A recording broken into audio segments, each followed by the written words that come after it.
One. Glenn Grossman is an epidemiologist with over 20 years of experience. While pursuing his doctorate in epidemiology at UNC Chapel Hill, Glenn served as an epidemiologist on staff at the UNC Infectious Disease Clinic for 2 years and taught epidemiology and advanced analytics at Duke Medical School and UNC. He has been involved in epidemiology projects with Medicare, Medicaid, Veterans Health Administration, Military Health Service, CDC, and other programs in the US and outside of the US. He was Senior Director of Outcomes Research and Epidemiology at Novartis. All views expressed today are his own. Okay, so Glenn, if you could start by please updating us on this COVID-19 pandemic and vaccination in the US and abroad. Great, thank you for the introduction. I will just jump right in. We'll be talking a lot about the Omicron variant tonight, but before that, let me just review where we are in the US and abroad. All right, so first, why don't we start with the US? Whoops.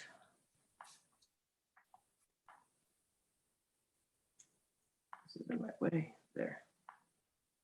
All right, so you can see that there's still a regional aspect here in the United States. You can see that there's very specific states that are being heavily hit right now.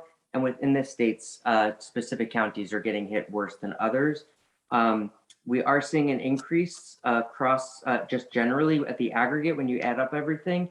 Also in states that are not being hit as much, we are seeing some increases in specific counties. And so for instance, when you look at the regional effect here, you can see that there was, don't look at the last few days because Thanksgiving really messed up some of the data because a lot of people just weren't getting tested or the ones that weren't being reported. So don't pay attention to the downward trend. If anything, Thanksgiving travel and people going to holiday gatherings will almost certainly increase the spread. But so look at the general trends. We're seeing this rapid increase in the Midwest, a rapid increase in the Northeast. The West was staying roughly the same, maybe slowly going down, and the South was slowly rising. And so what that means as an aggregate, again, the last few days, don't pay too much attention. The last week was heavy travel. A lot of people weren't getting tested or weren't for whatever reason. And so you see that we've had this steady increase over the last few weeks. And again, this is mostly due to Delta, largely due to transmission in kids. In fact, I can jump to that right now. And so you can see here's different regions in the United States. So generally, when we look at the different regions, region 1 is the Northeast, 2 is New Jersey, New York, 3 is the Mid-Atlantic, 4 is the South. And so if I just look at 1 and 2 to start, so up here, you can see, let me just point out, 0 to 4-year-olds are generally kids who are young enough that they're just staying home with parents. 5 to 11 are going to kindergarten, going to elementary school. 12 to 17 also going to school, but a little bit older, maybe high school and whatnot. And so what this means is that we're seeing variation. Kids who are the very youngest, the dotted lines, who are staying home, we're not seeing a huge increase there. It seems to be increasing roughly where we're just seeing general rises in general. This is a proportion of cases. So we're not really seeing any increase there. So it's interesting as a reference point. We are seeing an increase as a percentage generally among the 12 to 17-year-olds. They have a higher vaccination rate, so it hasn't been a large spike. So we saw an increase, then it's been coming down a little bit. Interestingly, the kids that are going to school, the younger kids, almost across the board, the 5 to 11, who weren't able to get vaccinated until the last few weeks, we are seeing almost in every region a much larger spike in transmission among those that age group. So you can see, you go region by region, and even anywhere in the country. Don't pay too much attention to this drop here because everything within the gray bar is uncertain. It's only likely to increase when more data comes in. It cannot decrease because it's a percentage. And so, but virtually every region, you see that there's been an increase in that age group. Again, most of them have not been able to get vaccinated.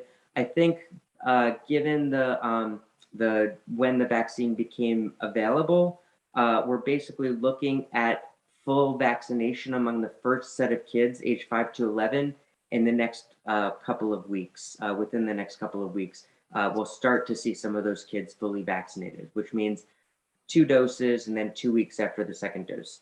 And so these numbers are largely reflective of the fact that this population is largely unvaccinated, and also demonstrates the importance of the vaccination, that we need to get our kids vaccinated ASAP, particularly with the new potential variants that are coming out.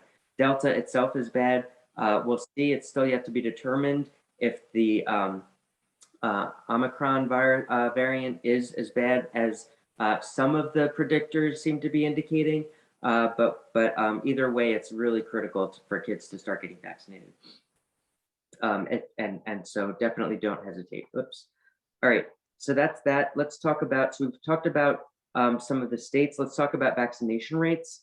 So in terms of the age ranges who have had at least 1 dose, among the population age 65 and over, roughly 100%, almost 100% have had at least 1 dose. That's really astonishing.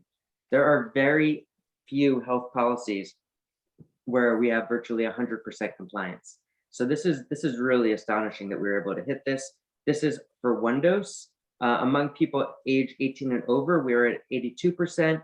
Population over 12, 80%. These are high numbers for 1 dose. Unfortunately, when you look at the fully vaccinated, it's not quite as high. So the key thing that we're looking at, there's 2 key numbers I would look at. The first is up here, 59%. The reason that this is important is because when you see in a little while, we can talk about vaccination rates globally.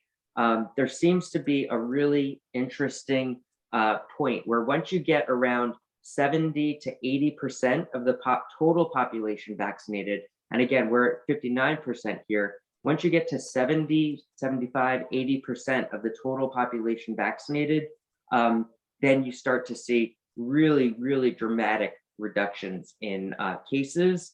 And among the cases that are there, dramatic reduction in hospitalizations and deaths. So we already see it at an earlier numbers. I mean, so we're already seeing that the vaccines are extremely effective in people who have been vaccinated in the States, but we don't see this protection among people who are unvaccinated. In contrast, once you start getting up to 70, 75, 80% of the total population vaccinated, then you start seeing this sort of herd immunity protection that we've been talking about before, where it's not a perfect herd immunity. There still is spread, but it's you do see a strong signal where there does appear to be a reduction in total cases and total deaths. That seems like there would be some sort of society level protection that you're starting to see there, which is interesting. All right, so that's that. In terms of booster doses, you see that a lot of people are eligible for booster doses, but the percentage of people who have gotten booster doses is small. And this is unfortunate because booster doses are really critical for people over age 65 at this point.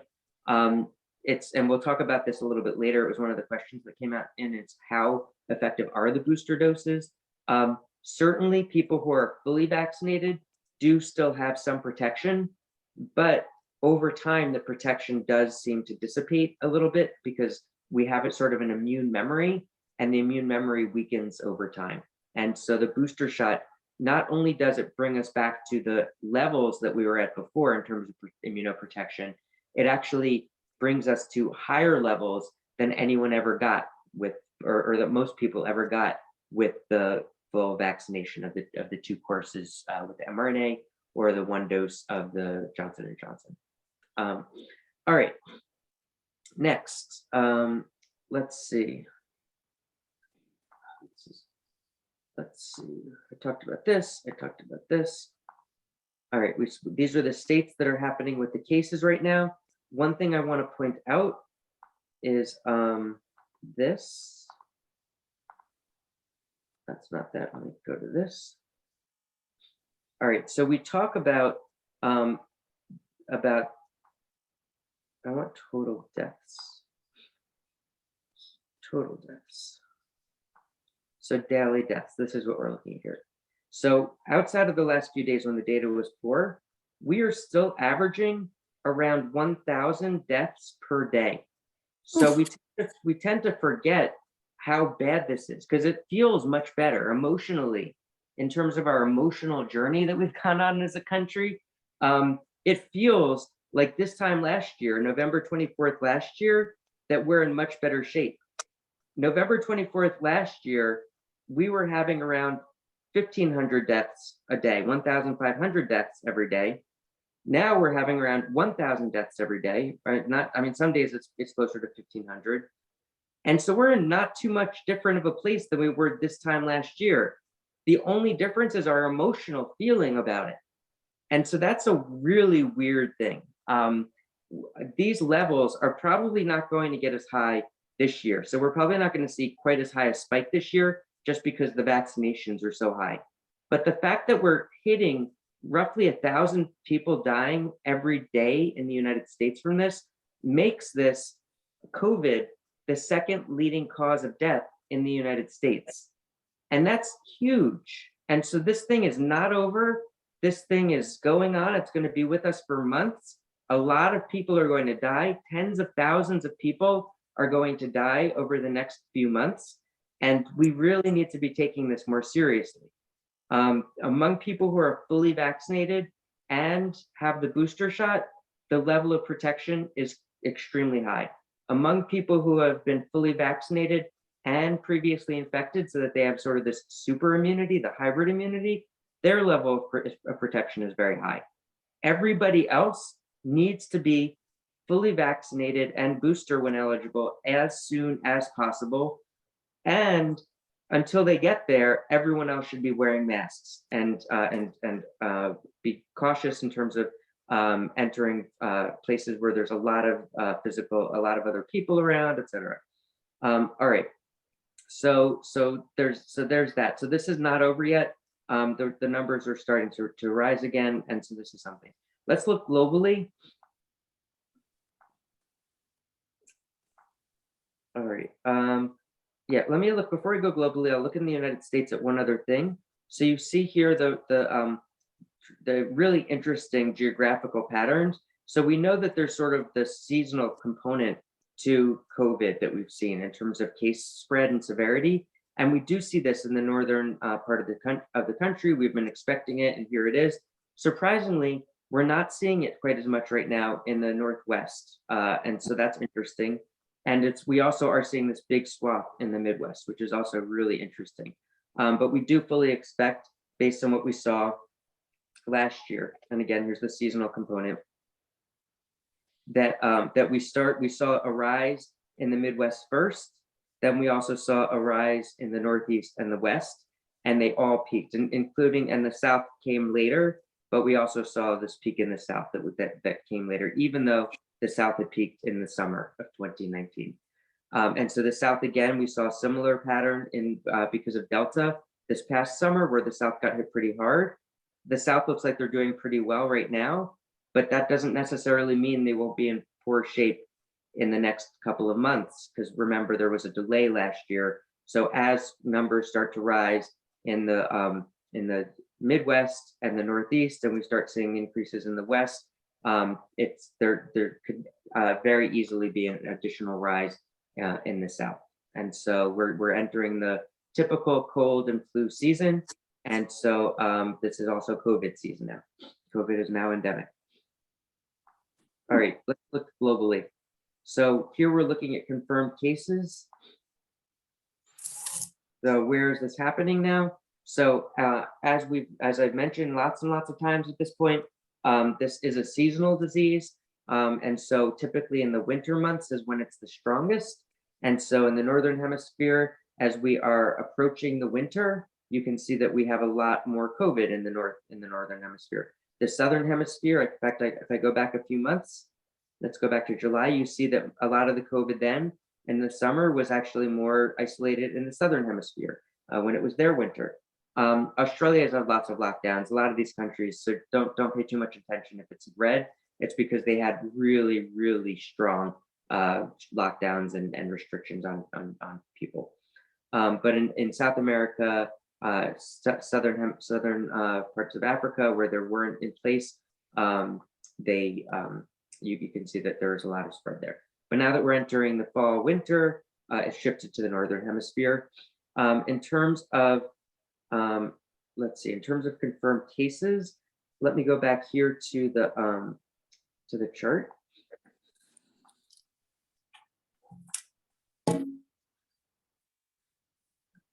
My computer is a little slow. All right, so now a few things I want to point out. So United Kingdom, I'll start here. So, all right, so this is hard to see. There's a lot, it's like spaghetti whenever you see a chart like this. So let me just look at a specific country like United Kingdom. All right, United Kingdom, back over here. So this was back in July. My computer's very slow right now for some reason. So when United Kingdom came out of their lockdown, they ended almost all the restrictions.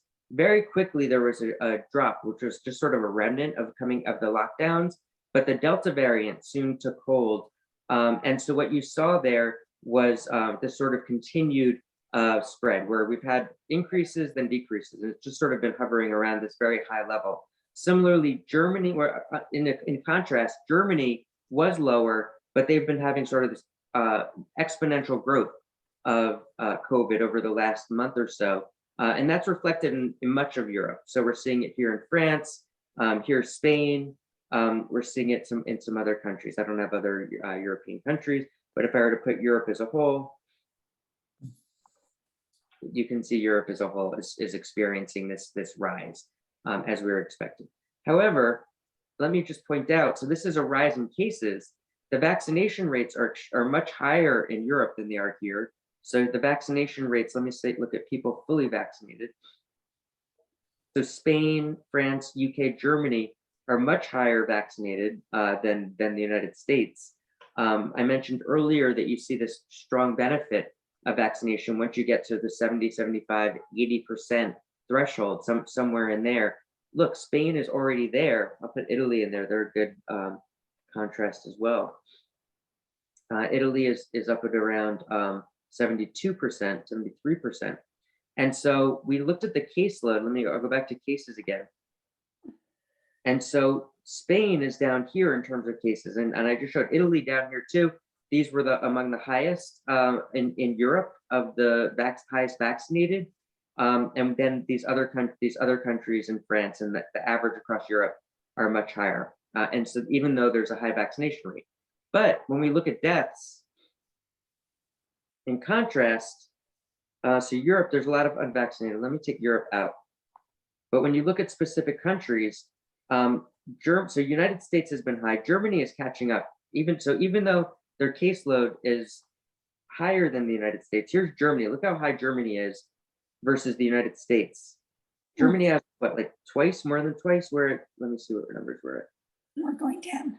So Germany is at almost 700. US is at 200. So that's what that's 3 times as much. We are despite that, because Germany is much more vaccinated, they are their death rate is roughly the same as the United States. We're just right at the same place. And so that demonstrates that COVID is becoming a different disease in Europe than it is in the United States, because once you get a lot of people vaccinated, the death rate plummets. Even if there are cases, the cases tend to be much more mild, and so the death rates plummet. And so across the board, you see here's United States that we just saw, where we were having a lot less cases than are going on in Europe right now. But the death rate, when you start going and doing these comparisons, are much lower. And here's Italy, which had this really low death caseload. Their death rate is still high, unfortunately. The primary people who are getting who are dying from COVID now are, of course, the unvaccinated. And so there are still a lot of susceptible people. Even when you get 80% of a population vaccinated, there are still 20% that are not fully vaccinated, and that's a lot. And then among those, some people are presumably previously infected. Let's say it's half. Then you still have 10% or more of the population in a highly vaccinated country that's still susceptible. and Delta is still very, very dangerous. So you still do expect to see a lot of these problems. All right, I put this in here now. Let me show one other thing. This is the reproduction rate. So this, and I'm just going to look over recent weeks. So this is how fast the virus is replicating and spreading to other people. So this is not really a good average. We're estimating that on average, when there's no precautions of any kind, that right now the Delta variant would be expected to spread for every person who got Delta. It would spread on average to 8 to 10, on average order of magnitude, people who are susceptible. So if that one person who was infected was in a room of other people, that on average in their lifetimes, that there would be some super spreader events, some events that were not super spreader. On average across all people who they would infect 8 to 10 other susceptible people. Because a lot of people are vaccinated or previously infected now, the numbers in the real world are a lot less, and there's still mask wearing and there's still physical distancing and whatnot. As a result, we're seeing real world spread much lower. So in some places, it's 1, 1.5, et cetera. So it's a lot lower in terms of the average number of people infected. Anything over 1 represents an increase, because one person, a reproduction rate of 1, just to remind you, means that on average, every person who's infected in turn infects one other person. All right, it's already half past, so I'm going to go and start switching over to talking about Omicron. Before I do, let me just point out, in South Africa, this is not a good map of South Africa, but in South Africa, this is the larger country of South Africa. You can also see this small area. This is Eswatini, which I know virtually nothing about, except you can see here, it's bright red. And then also up here is Botswana, which we'll talk about, which is blue currently. And so when I talk here in terms of the reproduction rate, one of the things that's interesting about Eswatini, if I'm pronouncing it right, is that the reproduction rate is dramatically increasing there. Again, it's right next to South Africa. South Africa is not super high. When you look at this across the past year or so, or the last year and a half or 2 years, when you hear in the news about Omicron sort of explosively spreading, on a grand picture, it's not so huge relative to any of these other spikes that we've had over the last 2 years. So like you might read the news and expect it would be somewhere like 3, 4, 5, 6 up here, and that's simply not the case. And so this is interesting. And so let's start diving into this question. Arlene, if you can read off the Omicron questions, then I can start talking about them in turn. But if you can just read off the list, that would be helpful. Absolutely. Okay. What can you tell us about the new Omicron variant? Does it have increased transmissibility? Is it more severe in terms of hospitalization or mortality? Does it cause more long COVID? We have a few more questions, but we'll start with those. All right. Why don't you just go through the list, and then I can just keep on going through the slides. Well, I'll just go through it. It'll be more. All right, I'll go through the list. I was saying, does it cause more long COVID? Does it impact kids or young adults to a larger extent? Does it reduce effectiveness of our vaccines or treatments? Can it still be identified with PCR or rapid antigen tests? Thanks for the questions. They're really good questions. We don't have a lot of answers now, but every single one of them are important. So let me go through them, and we do have some answers for some of those. All right, so first, the Omicron variant. It was first detected on November 23rd. I'm talking right now, it's Sunday, November 28th.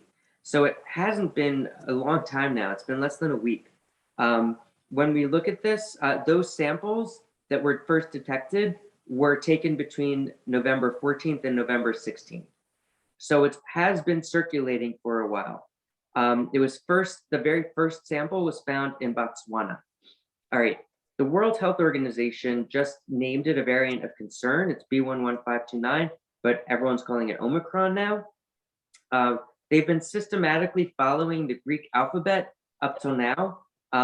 the next letter in the Greek alphabet would have been nu, but in English, nu could be mistaken for the word NW.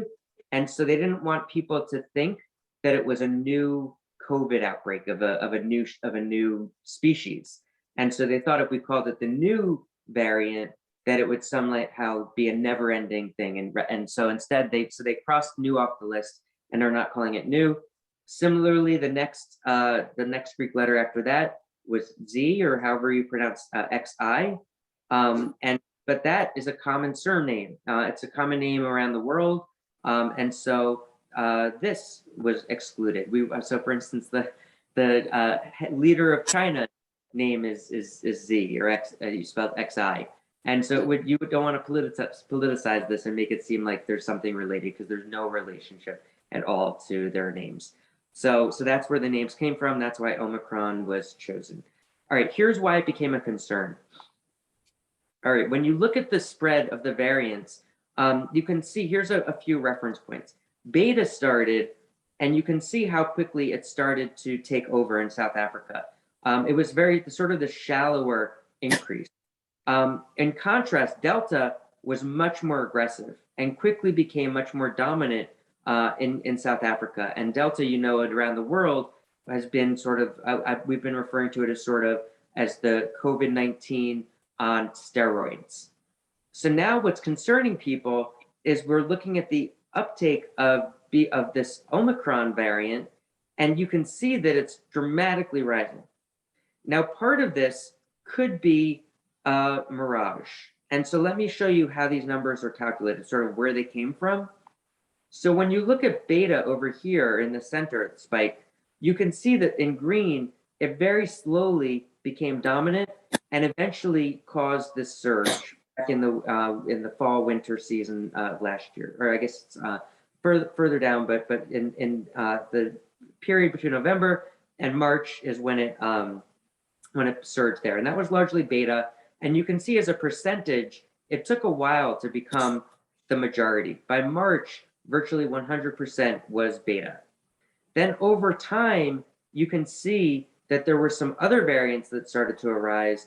Alpha was in black. Alpha was big in the United Kingdom and some other countries, but then Delta started to arise. And then Delta very quickly became dominant when all these other variants were going on and drove all the other variants down, so that eventually, even though there was this massive surge, eventually by October or so, virtually all of it was Delta. Now what we're seeing, and so let me show you, is that even though we're still extremely, extremely small in terms of the number of cases in South Africa, surprisingly, what we're seeing is that the Omicron has sort of taken over really rapidly. In no other surges has the variant taken over so rapidly. Part of it is just that there were very, very few infections to begin with.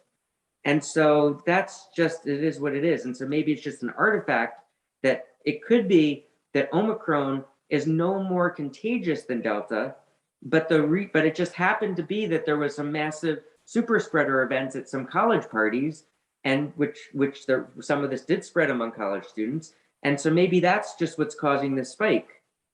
That's still a plausible possibility. And so we'll dig into this a little bit more in just a few minutes. But this is what's driving the concern, essentially. It's essentially this curve right here that's driving the global concern. All right, the other thing that's driving the global concern is this curve, or not this curve, rather, these genes. And let me come back down here for a second. All right, so this. All right, so this variant arose out of nowhere, seemingly. When we've looked at the variant evolution over time, that we've known that COVID-19 evolves very, very slowly. And what that means is that it only has a very, very small chance, an extremely small chance of creating a mutation during any individual infection.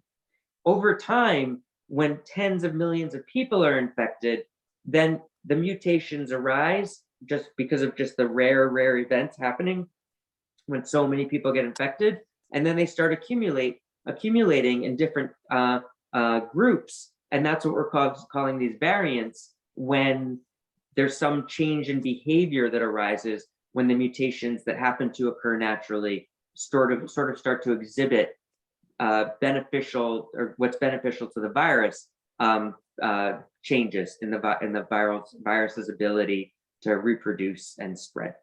And so over time, what you see are these genetic maps where the gray represents that these are many, many people that are spreading it. And over time, you see these small mutations that spread over many, many people. So by the time you would see a lot of mutations, it's really gone through many thousands and thousands of people to get to those mutations. What's so weird is that for this set of mutations, it came dramatically from one and didn't go through lots of people. Instead, it arose from up here with over 30 different mutations. And so that is extremely weird, because what that tells us is that either there is a massive reservoir of people that are getting infected and spreading it to other people that we don't know about, that we're not tracking, and that there is some sort of hidden change over time in that population, and that we're just not seeing any of the intermediary mutations. Or maybe it was occurring in animals in sub-Saharan Africa, and so the animals are mutating the virus, and that the virus then infected a person, and then we're seeing it here for the first time. Or, and this is what we think is probably the most likely, this third thing, is that we know that HIV is still out of control in sub-Saharan Africa. A lot of people with HIV are not getting treated. So there's a lot of untreated HIV, a lot of untreated AIDS in sub-Saharan Africa. And what happens when people are heavily immunosuppressed with HIV and AIDS is that they, if they get infected with COVID or other viruses, but here we're talking about COVID, they can't clear the virus. And so that means that the virus stays and continues to replicate in one person, and can develop many, many, many mutations in that single individual. Or if that single individual infects another person with HIV, then within just a few separate people, you can actually very, very rapidly develop numerous mutations. Though I believe in the literature, the person who's been infected with SARS-CoV-2, the virus that causes COVID-19, the longest has been that they were infected for something like 9 months. In that case, it was a cancer patient who was immunosuppressed. But people who are immunosuppressed can really get into trouble because the virus just persists and continues mutating for long periods of time. And we think that most likely, given the amount of immunosuppression due to HIV and AIDS in sub-Saharan Africa, this probably came out of that population. This is problematic because what it means is that if we can't get HIV under control, and we haven't so far, there's so many people there who are not treated successfully, and the medicines are really expensive, then that means that we may see new variants like this emerge out of nowhere, because all it could take are a few patients who are not getting the medicine they need, and if they get infected, we might just see some random new set of a variant emerge. And so this is very problematic. It means that not only to solve this do we need to vaccinate most of the world, because again, if we don't vaccinate a lot of the poorer countries, then there could be reservoirs, like I was talking about in the first scenario, where there could be new mutations that arise over time. And the only way to prevent that is to heavily vaccinate all the populations. But then if we don't also treat HIV much more successfully in sub-Saharan Africa, in other places, then we might also miss the opportunity to prevent these other massive strains from forming. So this is a real problem. We don't know exactly how to address this yet, because it's going to require a lot more funding than we have for it yet, but funding can solve the problem. Let me talk about the genes. So this is so basically the alarm bells were first rung by lab scientists, and they saw a lot of these genes, and this is what alarmed them. Right now, we're not seeing as much epidemiological evidence, but we are seeing a little bit. But right now, I'll talk about what the genes that are really making the lab scientists pull out their hair with fear. The red ones are the ones that we've seen have problems in other variants so far. So for instance, these red ones we see are part of the problem of what we're seeing in the alpha variant and the delta variant. This red one was beta variant, delta, etc. So we have seen these in the real world in terms of some of the problems that they cause. And so because of that, we're ringing the alarm bell. If delta, and again, this evolved separately, this didn't come out of delta, this was delta-like mutations that just evolved on its own through this other complete pathway. So we have that, and we see all these variants in red. Purple are completely new mutations that we haven't seen anywhere else in the world yet. The problem is that we know that they are near, that they're on parts of the spike protein that could cause problems. So for instance, we've talked about the monoclonal antibody treatments. These mutations could prevent the monoclonal antibody treatments from working. And that's why this is a concern, that if someone gets infected with these with this variant, then the current treatments will not work as much. And that's the open question about the treatments it's currently being looked at. We'll probably know answers to this question in the next week or two, possibly 3 weeks, but it's currently being looked at. The first thing they need to do is isolate the virus, then they need to replicate it in the lab, and then they need to start doing studies on it in culture and in real life, and this all takes time. We've talked previously that typically once someone gets infected, then it might take 2 weeks or so before you start seeing hospitalization rates rise, and then it could take another 2 weeks after that when you start seeing death rates rise. But remember, we only first diagnosed this strain around a week ago. So the hospitalization rates and all these things, it's a little bit early epidemiologically in real world evidence to already be seeing that stuff, which means we can't even identify the patients to start treating them so much yet. So we're really early on this right now. In terms of yellow, yellow means that there might be something going on because of their location, but we just don't know yet. So it's something we're worried about. And blue, we haven't seen these changes before. We don't know what they do. They could do something, they could do nothing, but we don't know. And there's just a lot of them. Because they are there, and the virus has sort of continued to evolve, they could be doing something that we just don't know what they are. Typically, when evolution occurs, it typically increases fitness, which means that it makes it easier for the virus to somehow reproduce and increases their how well they can spread and reproduce over time. But sometimes some mutations just go along for the ride, and if you have some other mutations that work really well, then these mutations might not do anything at all. We just simply don't know yet, and so but all of these mutations together are what led the lab scientists to really start ringing the alarm heavily.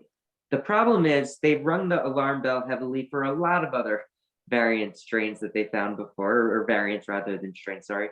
But they mostly turned out not to be such a big deal because Delta came along and sort of made almost every other variant go extinct, or virtually extinct. So we don't know yet. This is sort of, just because it's found in the lab doesn't necessarily mean in the real world it's something to be concerned about. So let's talk more about some of the details. First, let me look here. I'm going to skip over that. Let me look here. Here, what we're looking at is a map globally of every country at this point where the Omicron variant has been found so far. And you see it's found at this point in Europe, in Israel, in Egypt, in Hong Kong, in Australia, multiple countries in Africa. This has led a lot of epidemiologists to say that it is so silly to prevent travel from Africa, but not prevent it from Europe or these other places. It's kind of cosmetic. It's kind of like a theater, like political theater, which really isn't doing anything. Almost certainly the Omicron strain, or the Omicron variant, strain is typically a term that we use when there are a lot more mutations, that it's substantially different than the previous one. So you would need a whole new vaccine or something.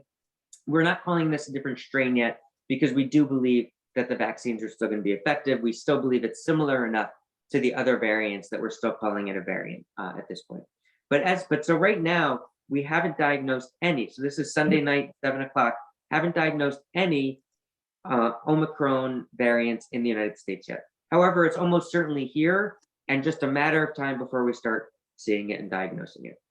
And it's in many other countries as well. Almost certainly, the limiting factor is that we're just not doing enough surveillance, and it's just these countries we're doing a lot of surveillance and saw it. These are the full list of countries as of this afternoon that we found it in, including France, Switzerland, Austria, multiple European countries, etc. I'm going to just talk about some of the stories of these countries, how we found it, and why it's sort of weird and scary, but also more weird, a lot of uncertainty. So take this example. Here's the Netherlands.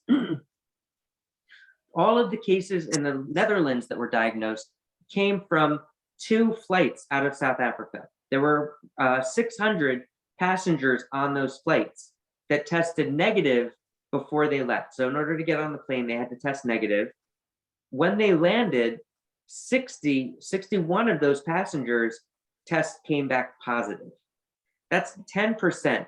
That is enormous. Hard to believe enormous even, but that would be a rate of spread unlike anything we've seen in any variant before. It would be insanely crazy for it to spread so fast. I mean, they could have gotten it in the day before they left. They could have gotten it in the airport, or it could have been that these people were traveling together. Maybe it was some large organization that got infected at some event or something. We don't know a lot about this because it's just hard to believe almost because it's so high. And I'll get into it in a little while why it's hard to believe, because when we dig into South Africa. But for now, it's a little bit hard to believe.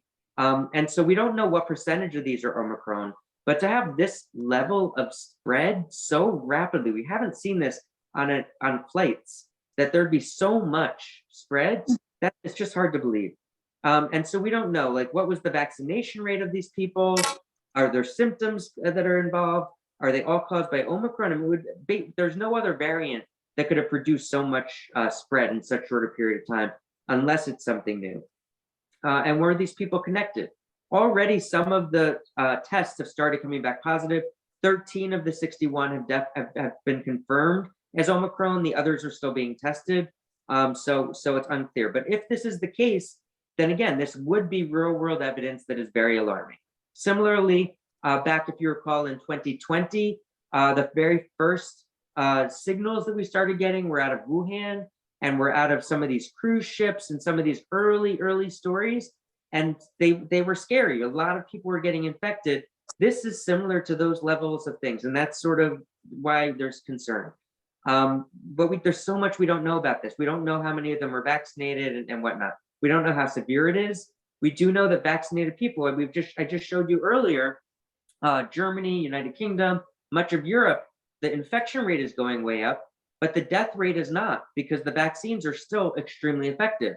So just because people are getting infected is not worrisome on its own. The big worry is the severity and the mortality. Let's talk about Israel. So Israel had one person that came in who from travel where they brought it in, and now they've identified. So from one source where I got this yesterday, at that time there were 3 cases of community transmission. Today, when I just updated it, there are 7 cases of community transmission. Some of these may have come in from travel, but most are community transmission.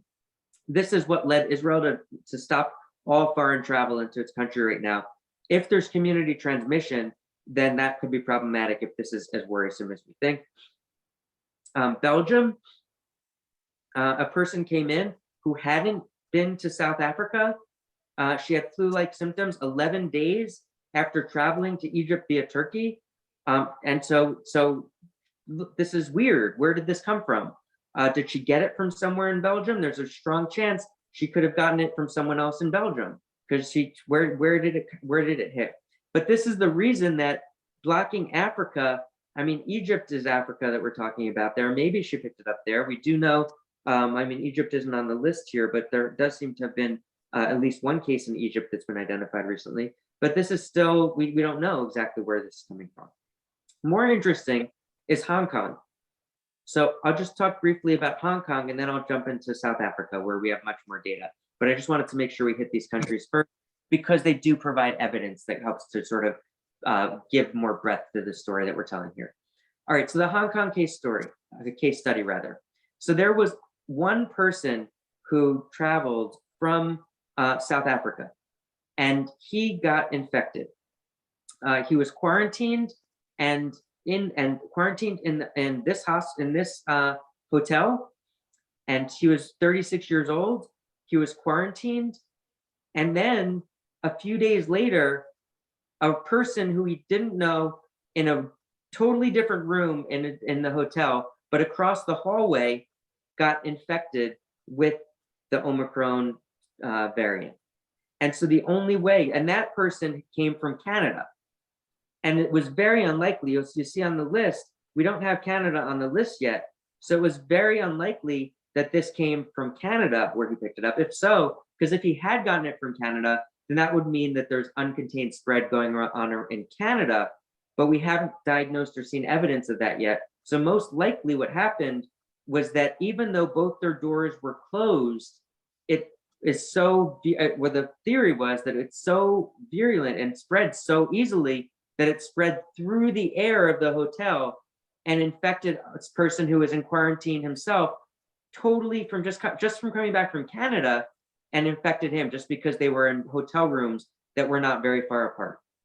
And that's kind of weird, because a lot of people are going into quarantine when they come back from travel, and you can't help who you're near. And so you could just be happening to be in a hotel room that's near someone else who was traveling and got the Omicron variant, and then you could catch it just from the quarantine itself. That's something we don't normally think of. We think of quarantine as a safe space where we don't infect anyone else and we ourselves do not get infected. But if we are getting infected when we go into quarantine, that would be terrible. So this is Hong Kong. This is worrisome. The other thing that was interesting is that the Hong Kong patient, the 36-year-old, wore one of those masks it had a release valve. A lot of people find those a little bit easier to breathe in, where if it has a release valve, then when you breathe out, the air comes out. This guy was wearing the mask with the release valve in his room, and that was why we think it spread. So now Hong Kong has banned the use of all of these masks with these valves on it to prevent it. But anyway, this is Hong Kong. Yes. All right. Thing on it. All right. So now let's talk about South Africa. So these things, they're stories, case studies, all somewhat concerning on their own, but not a lot of data to work with here. So we don't know exactly, we don't know a lot about vaccination rates. In terms of the questions that we had, they don't really help us to answer these questions about transmissibility, severity, long COVID, kids, vaccines, or tests. So let's start digging into that. First, let me talk about South Africa. So South Africa, there are multiple provinces in South Africa. In fact, let me show you a picture of South Africa. Here is South Africa. There are a bunch of different provinces in South Africa, and yet there's only one province that seems to be really driving all of these cases. So this is South Africa as a whole. The one province is, I don't know if I'm pronouncing it right, but this is Gauteng province. And it's sort of right in Johannesburg, in this vicinity of Johannesburg. A big financial area, and so big area of South Africa. Here, you can see the test positivity rate over time. Beginning in October, early November, there was a little bit of increased spread, but I mean, there's been globally, you saw when I showed you earlier how high Germany was in the United Kingdom and Europe, that Delta is spreading everywhere. So it's nothing to really be worried about. Then we started seeing more the week of November 7th to 13th. And then it just sort of started spiking November 14th to 20th. And you see this big rise. When you look at all the provinces here, you can see the red one is Gauteng, and virtually none of the other ones are spreading. I mean, it might be that this is just so soon. It could be easier for the virus to spread halfway around the world by people going on the plane than it is just to spread in neighboring provinces, or in the neighboring areas.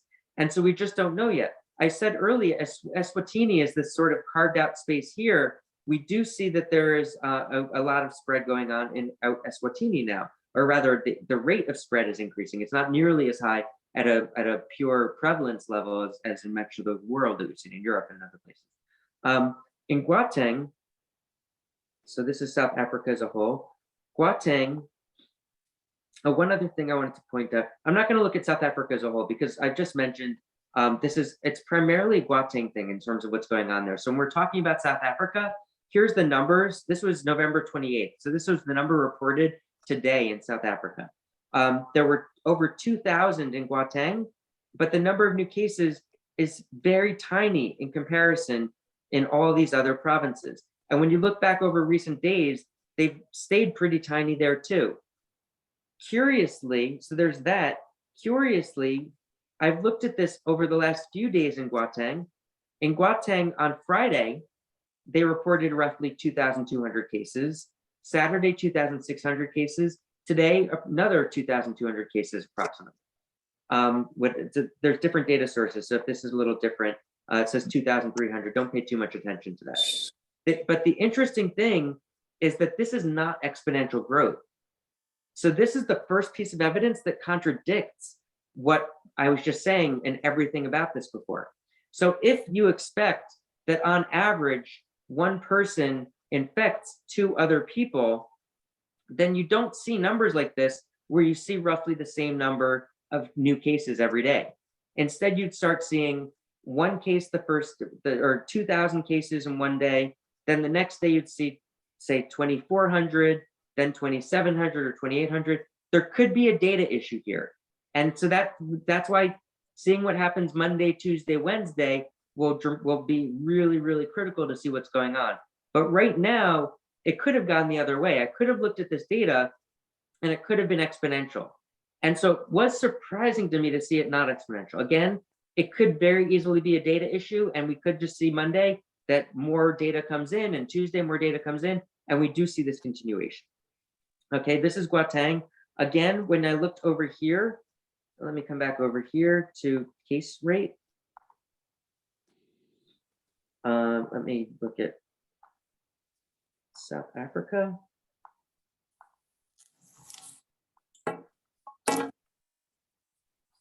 And let me come over here. Okay, confirmed cases. Okay, Botswana is a little bit weird, and I'm not exactly sure what's going on there, so I'm not gonna, I think there's a lot of dirty data. So when we look over here, the new cases in South Africa, oh, my computer is very slow. All right, let me go new per day. You can see that South Africa is spiking. Now, this is a data issue because when you look closely, let me bring it a little bit closer.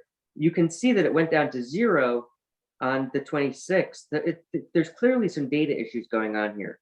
But the fact is, when you look at the overall trend, it does appear to be rising very clearly.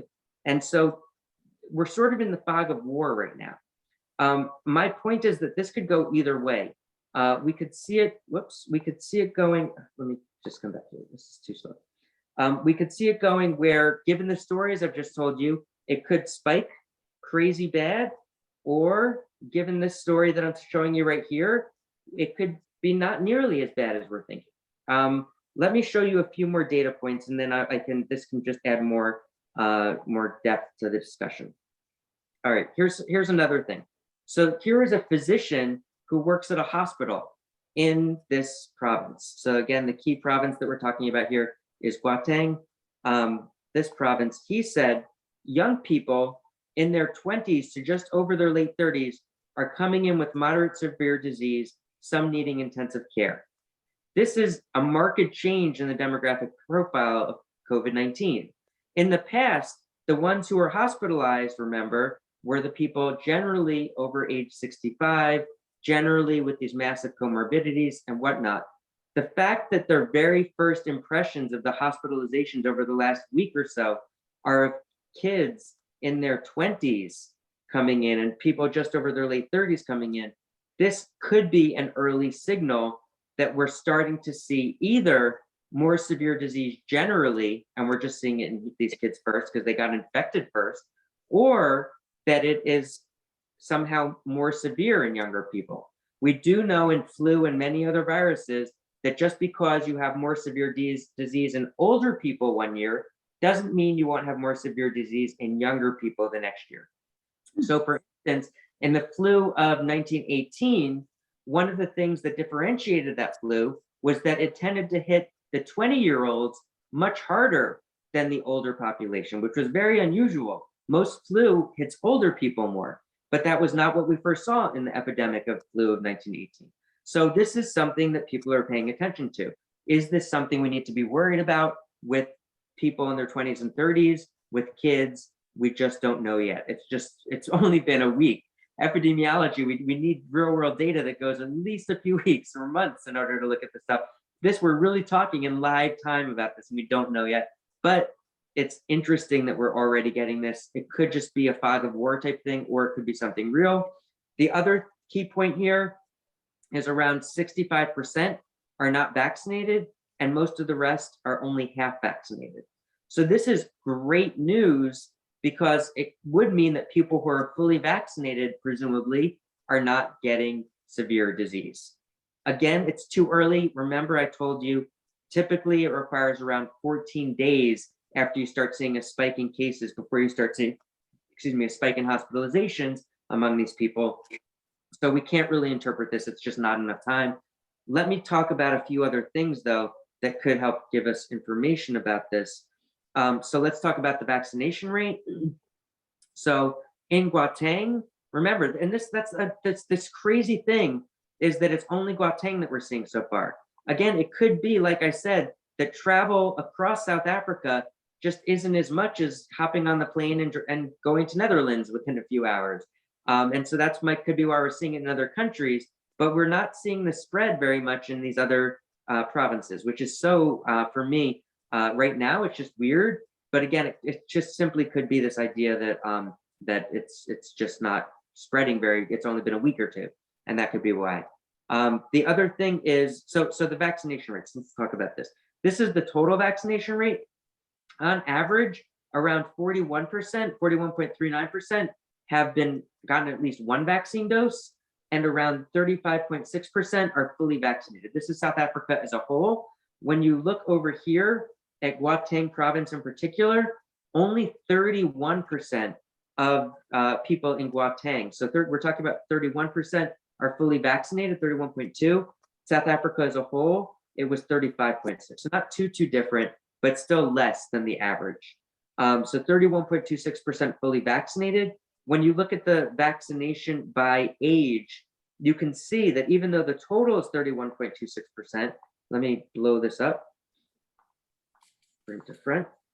Among people aged 18 to 34, it's less than 1 in 5.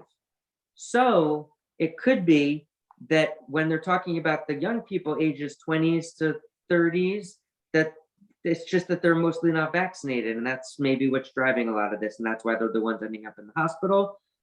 Also, if only 30% of people on average are vaccinated, so this is around half of the 60-plus-year-olds are vaccinated, then this is good news that you're not seeing more. So 65% are not vaccinated at all. If let's say half, I mean they say most, so let's say 75% are have only one dose, then we're really only talking about, what is this, 10%, could be less than 10% of the people being hospitalized or vaccinated here. That means that this is really good news, that the vaccines seem to be very effective so far in the early evidence, just from this one anecdote of what we're seeing. And again, anecdotes is all we have here so far. We don't have a lot of good data. I'm trying to show you what we have. Here, let me show you something else. This is for Gauteng. So this is for South Africa as a whole. This is the cases that have been spreading by age. So among people who have been getting the cases, roughly the 30-year-olds have gotten infected way more than everyone else. The 20 to 30-year-olds and the 40 to 50-year-olds have gotten infected a lot. And you can see sort of this histogram where it's mostly the 40 to 50-year-olds here, the center ones, who are getting infected the most. And so the fact that this is pretty similar to what we're seeing in the shape of Gauteng. which again, you see the 40 to 50-year-olds are the ones that are the highest infection rate. And so the fact that they are being hospitalized is interesting because they're the ones who are the most likely to get, or rather the fact so far that the 40 to 50-year-olds are getting or not getting hospitalized to the same degree, based on this one anecdote, is not quite what I've expected, especially based on the vaccines that we had just talked about. That we would have that roughly, this is Guateng, that in the 50-year-olds it's almost half, and in the 35 to 50-year-olds, that which is covers that group we're looking at, it's still less than 40%. So something weird is going on. I think it would be best explained by sort of groups of traveling. Like, so we know that part of this was there was a college outbreak, and that could be explaining part of it. But there's still, again, this is weird. It could be a data issue, but could mean that we're just not seeing the exponential growth, so it's not as scary. I'll just go through a couple more slides. One slide here. So what I did is I took this line. So this is the growth rate that we're seeing just over the last week or so. And I compared, so this is the slope. I used the same line. I can make it a little bit bigger just so you can see it a little bit bigger. I used the same line and I just put it overlaid over the previous beginnings of the other ones. So this was the Delta curve, and it looks like it's starting to go a little bit faster than Delta did. But then Delta, when it started picking up, was really roughly where we're seeing it now. And so for a while, it followed the same curve. So it could be just on par with Delta. Although, because we're not really seeing Delta spread so much, then that means that, so in South Africa right now, and specifically in South Africa, but even more specifically in Gauteng province, it seems like we're not seeing Delta very much. So then relative to Delta, it is more. That if this were a Delta spike, presumably you'd be seeing a much higher rate. So something weird is going on there, that we're not seeing Delta, but we are seeing this, which means that potentially in other places where Delta is spreading a lot, like Europe, United States, and all these other countries, we could be seeing that when this hits, it could spike it way more even. Let's look more over here. So now when you compare this to the beta variant, you can see that this is a much steeper slope than at the beginning than the beta variant. Just a few more slides. Oh, and this was the very first, even before beta. You can see that this, from when that was starting, this is a much steeper slope than that was even. All right, next thing is in the vaccination rate. I've already discussed it. Overall, the vaccination rate of fully vaccinated across South Africa is around 24%, which is abysmally low. Part of it is not their fault. They were just very late in getting the vaccines because US, Europe, other rich nations hogged all the vaccines at first, essentially. And so they just couldn't get their hands on any vaccine. And so it is what it is. And that's part of the reason that there is a huge delay in starting to get the vaccines out.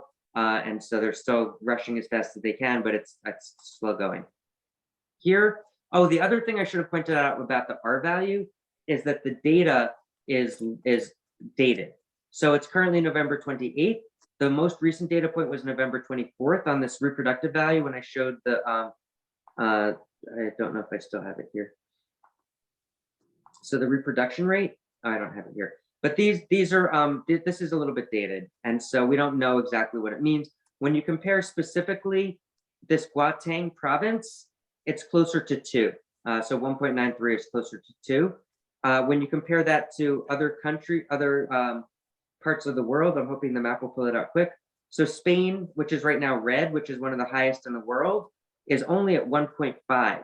So the fact that this is closer to 2 puts it near, Eswatini is not even that high, but it puts it higher than any other country in the world right now, this Gauteng province. And so that's another reason why this concern is out there. However, like I just mentioned over here, if this continues to be the case and we don't see on Monday, Tuesday, Wednesday, Thursday, this dramatic rise, then this would be meaning that the reproduction rate that is not going up as high as we had thought, and it might not be as concerning as we thought in real life. I see that we're at time, so I'll just spend a couple more minutes looking at a couple of things, and then we can call it a night. Here is the Delta variant. You see that it hit pretty high. It's at 95%.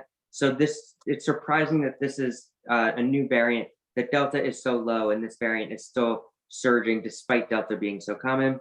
In terms of diagnostics, I was wondering, well, maybe what we're seeing is an increase that's worrying people, where the lab data was worrying people, and so they started testing more, and really it was seeing more cases just simply because of more tests. But we are seeing an increase in the positivity rate as well as the tests. So it could be that there's something going on. The fact that the number of tests, and so let me bring this up, has risen pretty sharply over the last few days could mean that we are seeing more cases than you would expect just based on more tests itself. And so that would be another reason that I would have expected these numbers to be higher. Because if you're testing a lot more, presumably you'd be finding more cases. And it's surprising that the cases aren't rising as much given the additional testing.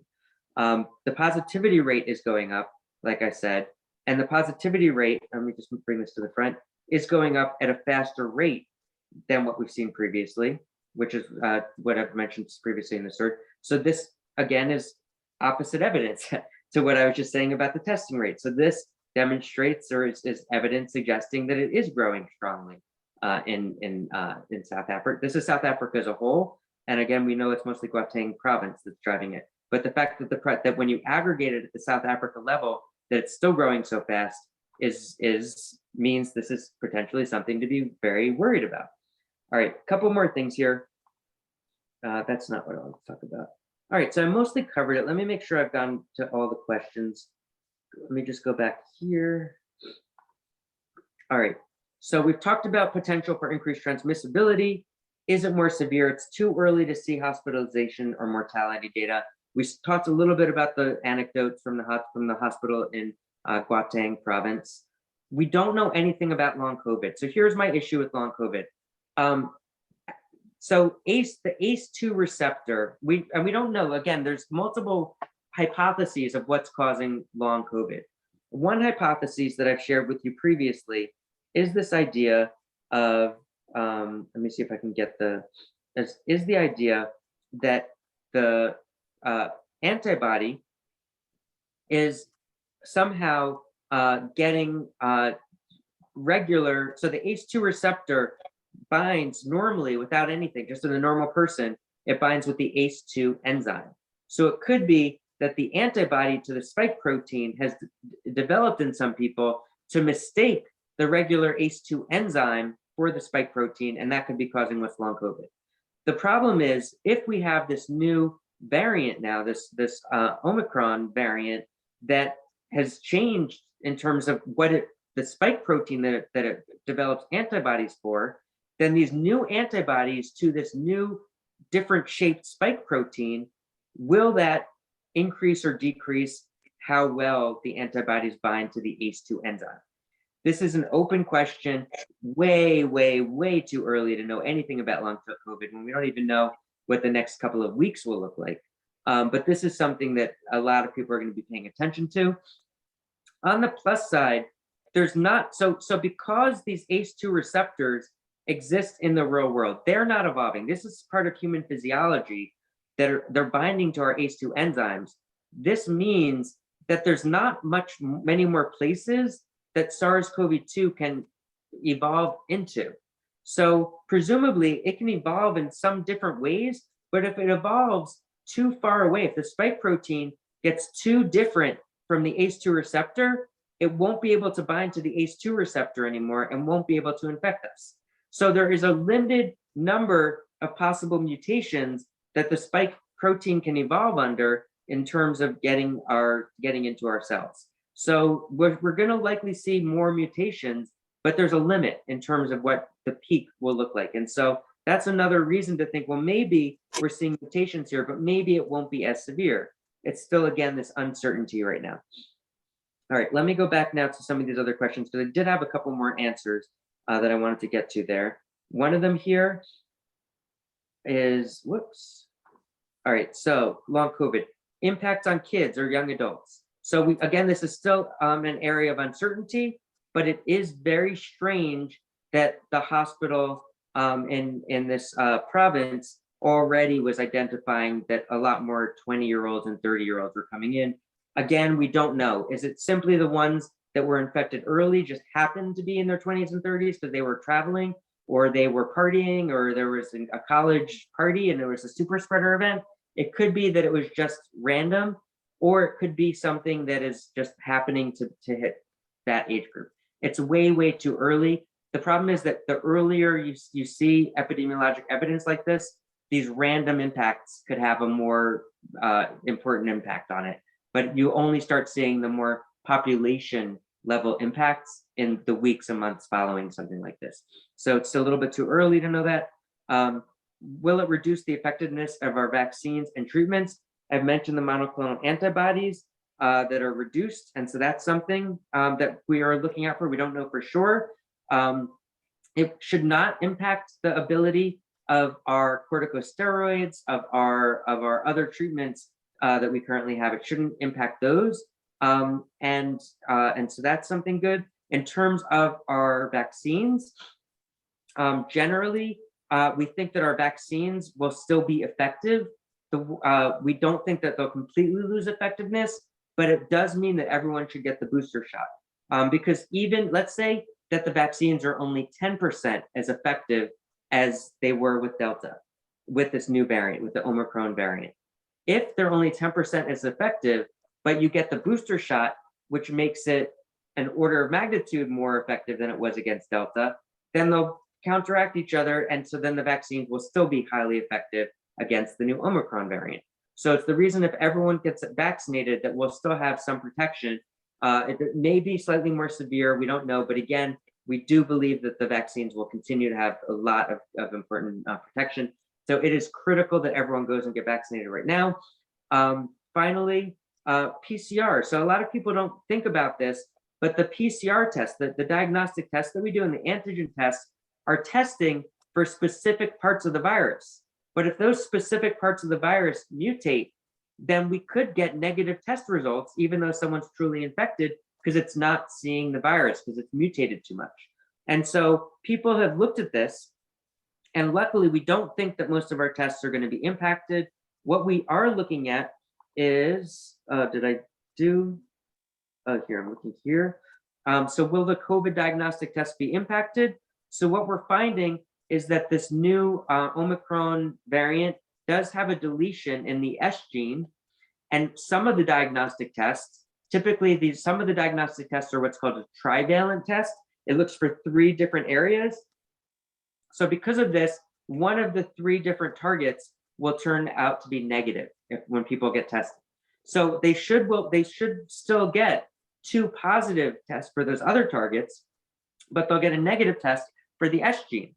This is actually not a bad thing, because once they're tested, then they won't have to have genetic screening tests. A simple PCR test for many of these tests, where if they have 2 positive targets, the N and the RDRP genes, if those test positive and the S gene test negative, then we'll know just through a PCR test that this patient almost certainly has the Omicron variant. So right now, in order to know what variant a person has, you need a different test than a PCR test. Normally you'd have a PCR test that just tells you if you're infected. Then you'd need another genetic sequencing test to tell you what variant it is. With this is very fortuitous for us, because now it means that simply using the regular PCR test, which have these 3 targets, if this one S gene comes back negative, then even without genetic sequencing, it's almost certainly this Omicron variant. Previously, the Alpha variant also had an S gene deletion, but the Alpha variant is now virtually gone in the world. It's been put extinct essentially by Delta. So now any S gene that can compete successfully, or any S gene deletion variant that can compete successfully with Delta, would only be Omicron that we've seen so far. So any diagnostic test that came back S gene negative would be likely an Omicron variant. So this is actually good news, because it will enable us to track it much, much, much more rapidly. In the United States, now this trivalent was used mostly outside of the United States. In the United States, we have a lot of vaccines that use 3 targets, but there are not vaccines, excuse me, I'm talking about diagnostics. We have a lot of diagnostic tests that use 3 targets. There are some that were developed that only use 2 targets. So that might put us more at risk in terms of their accuracy of being able to detect the Omicron, but everyone's aware of it. So the diagnostic tests going forward are almost certainly going to be these trivalent, the 3 target diagnostic tests. One other question I had here, and then I'll end it here. We are going very late today. One other question was the vaccines. Will the vaccines be updated for Omicron or for anything else? So Moderna has already announced that, first of all, the current approved booster shot is for 50 micrograms.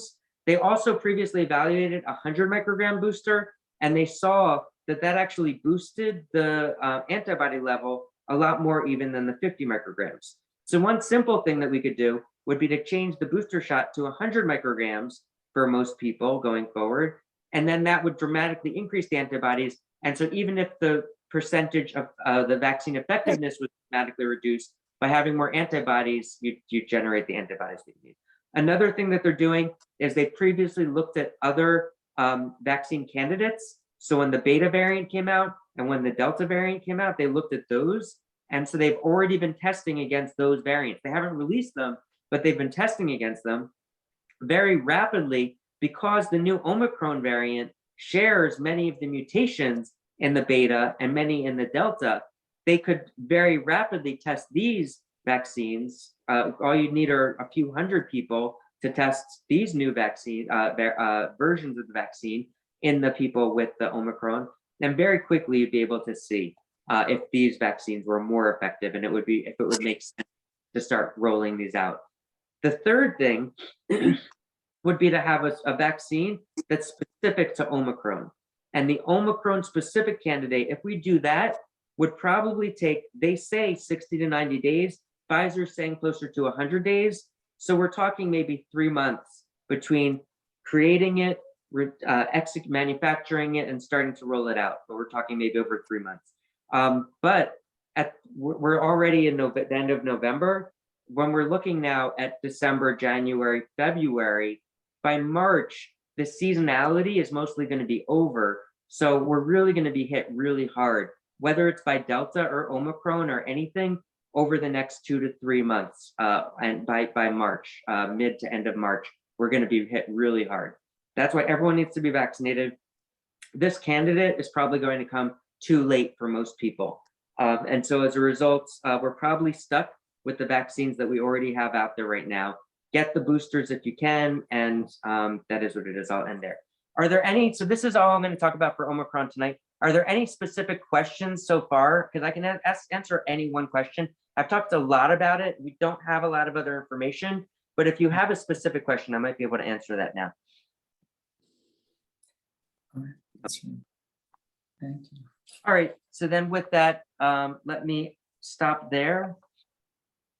And thank you very much, everyone, for joining. It's always a pleasure to talk to you. I apologize that it went over so far tonight, but everyone's been reading a lot about Omicron. I knew there were a lot of questions, so I tried to just give you all the data. Some of it suggests that Omicron could be really serious for everything.